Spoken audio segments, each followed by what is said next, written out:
Apa mau menunjukkan ini loh ada orang-orang miskin yang nggak diurus oleh gubernurnya, gitu. Akhirnya orang akan berpikir seperti itu karena bukan rahasia lagi sejak beberapa waktu yang lalu, sejak Anies Baswedan jadi gubernur.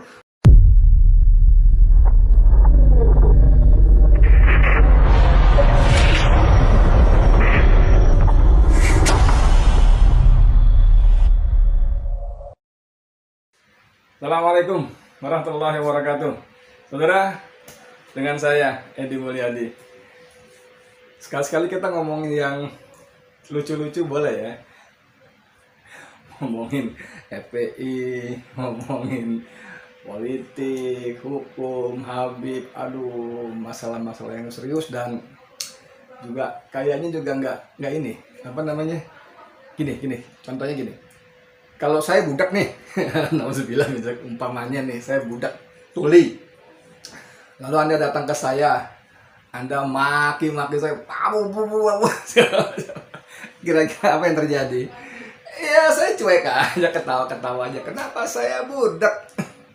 Nggak denger apa yang saudara katakan. Nah kayaknya itu juga yang terjadi pada penguasa kita. Udah budak menulikan telinganya, membutakan matanya, maksud saya telinga hatinya, mata hatinya, sehingga semua nasihat, semua saran, masukan nggak laku. Dan bedanya kalau saya yang budak, yang tuli, yang buta, ya sudah cuma ketawa-ketawa doang. Cuman kalau penguasa, selain dia ketawa-ketawa nggak peduli, karena dia punya kekuasaan, ya dia gunakan dengan dalih hukum ini itu ya, dia berangus, dia bungkam orang-orang yang terus bunyi gitu ya.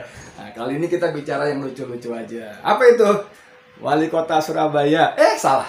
Bukan Wali Kota Surabaya. Menteri Sosial Risma hari ini ya.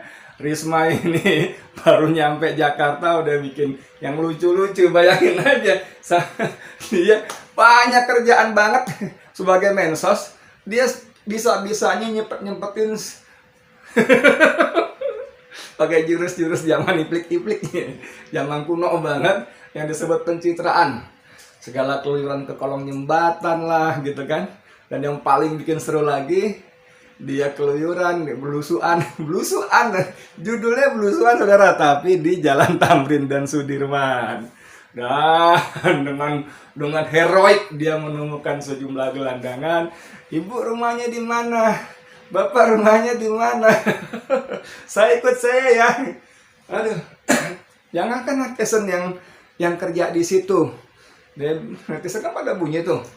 Umur kerja di Sudirman Tamrin baru tahu ada gelandangan di Sudirman Tamrin. Bahkan wakil gubernur mengatakan saya 4 tahun tinggal di Jakarta. Dari usia 4 tahun maksudnya baru tahu ada gelandangan di Sudirman Tamrin. Risma. Lucu banget emang ini perempuan satu ini. Gini loh. Kalau menteri ya harus kerjanya menteri. Menteri itu wilayah kerjanya itu kan Indonesia, Sabang Merauke kan, atau Merauke Sabang. Harusnya begitu. Dan udah jangan lagi nyapu jalan, jangan lagi kayak gitu.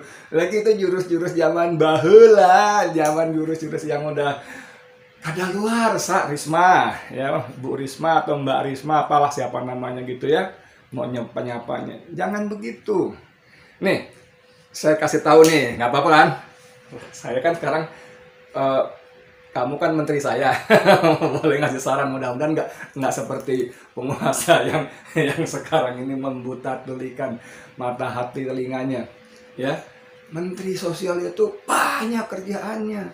Yang terbaru gitu ya, si Yuliari Peter Batubara, Menteri Sosial yang korupsi bansos itu kan nggak sendirian, pasti ada pejabat-pejabat di level bawah dia.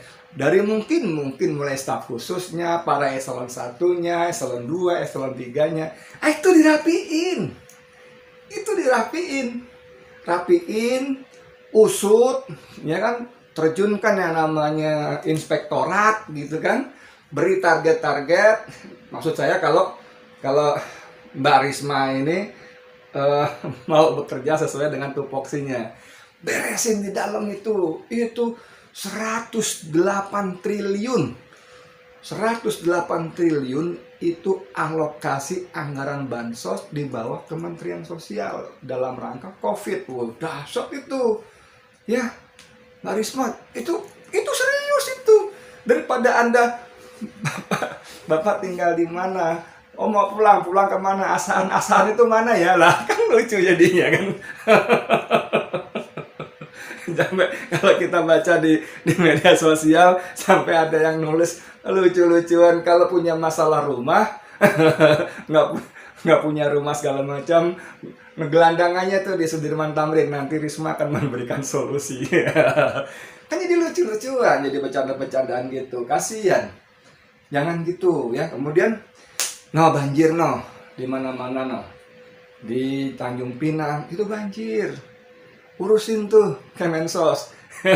Saya jadi ingat ketika Gus Dur berkuasa, Gus Dur itu membubarkan Kementerian Sosial selain Kementerian Penerangan ya. Dulu departemen penerangan, departemen sosial Gus Dur bubarkan. Waktu ditanya kenapa Gus Dur membubarkan departemen sosial, kata Gus Dur karena di situ sarang korupsi. Tapi memang godaannya gede banget. Itu duit yang dialokasikan memang untuk dibagi-bagi. Wah, itu godaannya gede banget. Ini kalau saya dapat tugas, Edi, ini ada segentong madu kamu bagikan. Itu godaannya gede banget. Lalu orang datang ke saya kasih sesendok, gitu kan. Datang lagi sesendok. Ini lama-lama kan, ini madu kayaknya manis juga nih.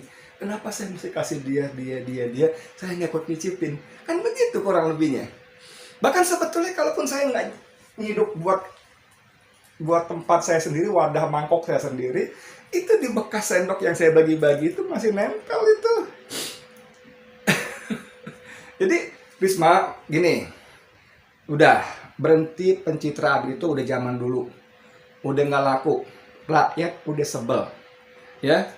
Mbak Risma bisa perintahkan staf khususnya kayak apa segala macam, lihat tuh di media sosial, aduh jadi bulan-bulanan banget, malu, diledekin, dirundung, dibully, malu bener, jangan begitu lagi. Dan lagi sebetulnya gini loh, dengan belusuan di kolong-kolong jembatan di Jakarta, apalagi di Jalan Sudirman Tamrin, apa yang mau Risma capai gitu kan? Apa mau menunjukkan ini loh ada orang-orang miskin yang nggak diurus oleh gubernurnya gitu. Akhirnya orang akan berpikir seperti itu, karena bukan rahasia lagi sejak beberapa waktu yang lalu, sejak Anies Baswedan jadi gubernur, pemerintah pusat, istana kan menjadi oposisi kepada gubernurnya. Saya malas ngomong beginian, udah malas banget. Karena apa? Karena ini ngomong soal kontestasi politik tahun 2022, 2024. Malas sebetulnya. Nanti akan terang aja di ngomong begitu karena dia kan gengnya Anies, dia kan pasti belain Anies. Malas sebetulnya, tapi keterlaluan juga. Masa sampai segitunya? Saya nggak tahu apakah Risma ini cuma menjalankan skenario skrip drama yang ditulis oleh tahulah kita, you know who. Kalau bahasa komik Harry Potter, komik lagi novel, you know who, siapa nih gitu kan. Tapi walaupun dibantah atau apa segala macam, ya nggak bisa, itu kesannya Risma sedang menjalankan skenario mendegradasi gubernur DKI seolah-olah nggak ngurus warganya. Kan begitu. Aduh, banyak tugas-tugas penting seorang mensos ketimbang hanya pencitraan yang menyebalkan, ketimbang hanya mendegradasi gubernur DKI. Ya, rapiin, data-datanya rapikan. Data-data apa sih istilahnya itu, DTKS ya, data terpadu kesejahteraan sosial, itu juga kan nggak rapi. Bagaimana banyak ditemukan oleh BPK bantuan sosial yang tidak sampai kepada sasaran. Bansos itu peraturannya ASN, polisi, tentara tidak berhak menerima. Tapi prakteknya juga banyak yang tidak bisa dapat. Ada ribuan, itu ada temuan-temuan yang bisa di googling ketemu. Jadi itu yang harus dirapikan. Dan yang paling penting tadi dalam konteks penegakan hukum, plototin tuh bawahannya tuh. Eselon 1-nya, eselon 2-nya, eselon 3-nya, dan seterusnya dan sebagainya. Itu pasti terlibat. Yuliari Batubara seorang menteri nggak mungkin. Nggak mungkin sendirian. Itu pasti terlibat. Ayo, itulah. Buktikan kerja untuk Indonesia, bukan untuk sekedar DKI Jakarta. Apalagi cuma Sudirman Tamrin. Kalau bikin drama ya jangan kelewatan lucu lah. Kasihan Nunung CS Trimulat itu bisa kalah saingan kan gitu kan. Ada kakek-kakek yang dia, bapak di mana, mau pulang kemana, ternyata tukang es kelapa muda di Manggarai, ya kan, tukang jual poster di Jalan Minangkabau. Aduh, lewatan ya. Dan siapapun di balik skenario ini, you know who tadi, sudah biarkanlah kepala daerah, mau bupati, wali kota, gubernur, apalagi Anies, biarkan mereka kerja, biarin aja kerja. Kalau mereka memang dipilih untuk bekerja melayani rakyatnya, nggak usah diganggu-ganggu, nggak usah, ya, nggak usah. Fokus.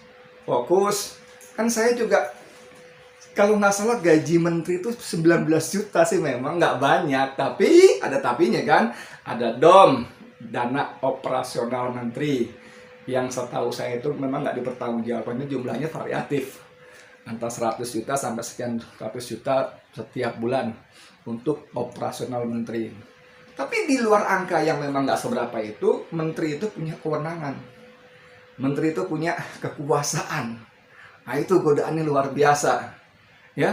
Bansos itu coba telusuri lagi bagaimana anak Pak Lurah bisa merekomendasikan goodie bag. Nah itu, ya. Sebagai Menteri Sosial nggak punya kewenangan untuk menyidik, tapi bisa menyelidiki dan memberikan laporan kepada aparat hukum, khususnya KPK. Ya, oh korupsi bansos itu jahat, korupsi itu jahat banget. Tapi korupsi bansos itu jauh lebih jahat lagi, karena yang dicolong, yang dirampok, yang dirampas itu jatah orang miskin, jatah orang yang lemah, orang yang kalau dalam konteks COVID ini ya, yang terdampak gitu, jatah wong cilik yang dirampok oleh menteri dari partai yang jualan wong cilik, partai wong cilik dan sebagainya. Ya, Risma, please, udah jangan gitu-gitu lagi, ya. Cukup kerja sebagai menteri, bukan sebagai wali kota. Kemarin yang kamu lakukan itu kepala dinas sosial aja nggak begitu loh. Kepala dinas sosial aja nggak begitu loh. Ya wes gitu aja ya. Makasih banyak.